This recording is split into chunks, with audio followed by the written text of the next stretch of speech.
మాయా ఈ రోజు healthy food ఏమైనా తిందామని పుట్టగొడుగుల పకోడీకి అయితే వచ్చేసాం మాయా. ఇది ఎక్కడో చెప్తాను మనం నేను లైక్ చేసి ఫాలో చేశాను. అలాగే వీళ్ళు మెనూ కార్డు కూడా చూసాను మాయా, ఇక్కడ ఏమేమి దొరుకుతున్నాయో.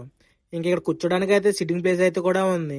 మేమైతే ఫస్ట్ అయితే బేబీ కార్నర్ జీడిపప్పు అయితే చెప్పాం పావు కేజీ. దీని కాస్ట్ వచ్చేసి 170 రూపీస్ అనమాట. ఇంకా ఆర్డర్ చెప్పగానే ప్రిపరేషన్ అయితే స్టార్ట్ చేశారు. వాటిని అయితే బాగా వాష్ చేసి ఇంకా చిన్న చిన్న స్లైసెస్ కింద కట్ చేసి వీళ్ళు హోమ్ ఇంగ్రీడియంట్ మసాలాలు అయితే వేసి అలాగే కొన్ని జీడిపప్స్ కూడా వేసి బాగా మిక్సింగ్ అయితే చేసి కాగుతున్న నూనెలు అయితే వేసారనమాట. అవి బాగా ఫ్రై అయిన తర్వాత మనకైతే ప్లేట్లు అయితే పెట్టి ఇచ్చేసారనమాట. ఇంకా అలా వేడివేడి పకోడీ మీద నిమ్మకాయ పిండి అలా ఓ పీస్ అయితే నోట్లో పెట్టుకున్నామా.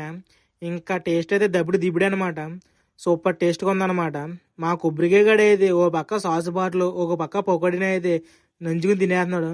వాడు సాస్ తింటున్నాడో లేదా పొగడి తిన్నాడో నాకైతే అర్థం అవ్వలేదు. ఎందుకంటే టేస్ట్ ఎలా ఉందా అంటే తుక్కు రేగిపోయింది అన్నాడు. నెక్స్ట్ అయితే మక్రూమ్స్ పొగడి అయితే చెప్పాం. ఇది కూడా సేమ్ ప్రాసెసింగ్ సేమ్ అయ్యా. అవును, ఎంతమంది ఈ షాప్ కూడా టేస్ట్ చేశారు కామెంట్ సెక్షన్ లో కామెంట్ చేసేయండి. ఇంకా మా కొబ్బరికాయ గడికి ఆత్రమాక తింటానే వచ్చేస్తున్నాడు అనమాట. ఇంకా ఆ వేడివేడి పొగడిని చూడగానే మా కొబ్బరికాయ గడ అయితే ఈసారి నేనే ముందు ట్రై చేస్తానన్నాడు. సరే అనగానే ఇంకా అలా నిమ్మకాయ పిండుకుని ఉల్లిపాయ పెట్టుకుని అలా ముక్క నోట్లో పెట్టుకోగానే తుక్కు రేగిపోయింది అన్నాడు. నెక్స్ట్ నేను కూడా ట్రై చేశాను మయ్య. దాని మీద అలా నిమ్మకాయ పిండుకుని సాస్ పిండుకుని అలా నోట్లో పెట్టుకోగానే తుక్కు రేగిపోయింది అనమాట. దీని కాస్ట్ వచ్చేసి 170 రూపీస్ అనమాట. ఇంకా దీని అడ్రస్ వచ్చేసి పాలకొల్లు నుంచి నరసాపురం వెళ్తుంటే మయంగా దిగమర తగులుతుంది.